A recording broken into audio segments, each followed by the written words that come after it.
As you were driving here this morning, you may have asked yourself why they would build a new state-of-the-art school here in the middle of nowhere. The answer is simple. This is actually where it all began. Follow me to the Davenport Historical Society Museum for a trip back in time. My roots, and the roots of education in Northeast Polk County, go back to 1883, when my great-great-great-grandfather, Jim Bowen, settled with his wife Frances and his son Silas along Horse Creek. In the early years, they hunted, fished, and logged the area in order to scratch out a living. They also cleared and planted hundreds of acres of orange groves. As more settlers arrived and the Bowen Settlement grew, Jim built a gristmill and sawmill on Horse Creek. These are the original millstones from my great-great-great-grandfather's gristmill on Horse Creek. The family was blessed with 8 more children and adopted 5 more. Realizing that his children and the children of the community needed a good education, Jim built the very first school in the area, the Bowen Settlement School. It was a modest one-room home located less than 2 miles from the present location of Davenport School of the Arts. The school was only open 4 months out of the year, as the children were needed to work on the farm. The woods around Loughman were filled with valuable pine and cypress. To take advantage of this abundant resource, the Everglades Cypress Lumber Company was established in 1905. This was a huge operation for the time, employing over 300 people in its heyday. The increase in population brought about the need for another school, and soon the Loughman School was built by the lumber company. The school was located less than a mile from our present location of Davenport School of the Arts on Old Schoolhouse Road, where it is used as a private residence. In 1928, the famous author Zora Neale Hurston spent several months living at the Loughman lumber camp, where she collected folk songs and stories from the men and women who worked there. She used some of the material she gathered while living very close to the school site in several of her works, including a place she named Polk County.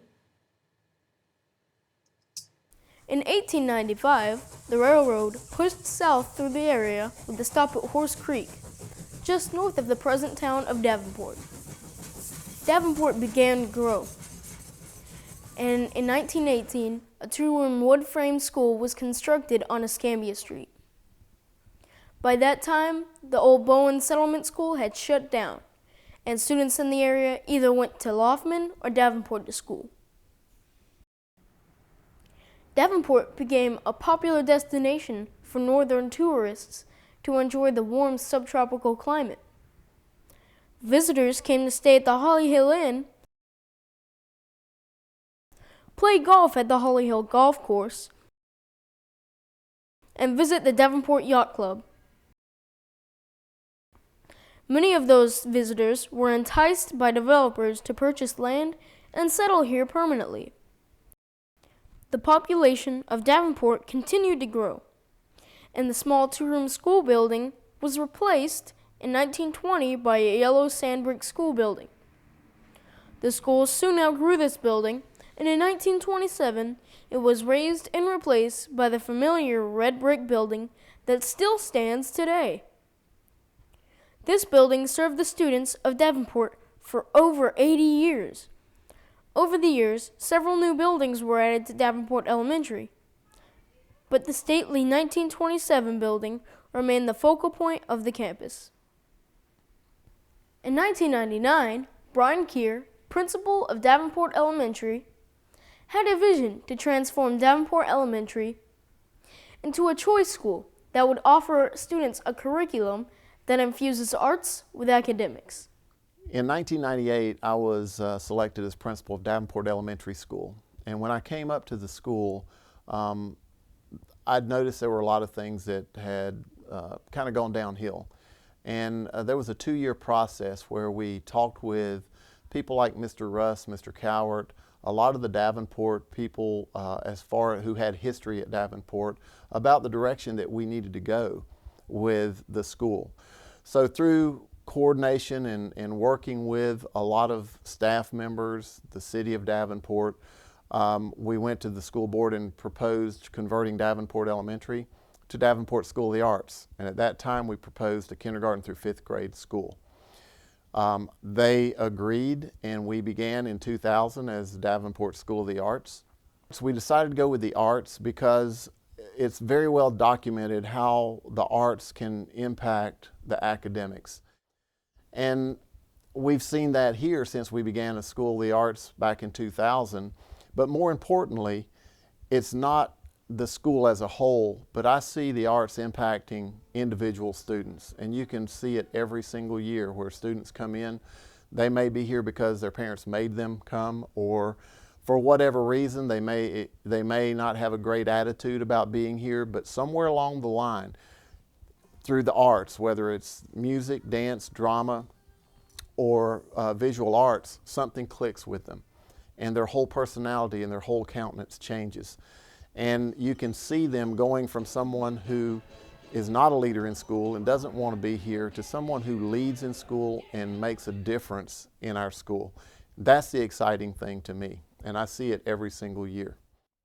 It took very short time before the parents wanted to add 6th, 7th, and 8th grades so that we would have the middle school component. That was an initiative that really the parents took on themselves. And it was a fairly easy transition, adding 1 grade at a time over a 3-year period. Fast forward to January 2011. The jewel of the city of Davenport, Davenport School of the Arts, moved to its new home on Highway 547. With the larger facilities, we will be able to add 350 more students, with a total enrollment of 1,100. As I watched our teachers, staff, and students move into our new school, I could only wonder what my great-great-great-grandfather would think of this beautiful new school, built just a couple of miles away from that one-room schoolhouse he built so many years ago.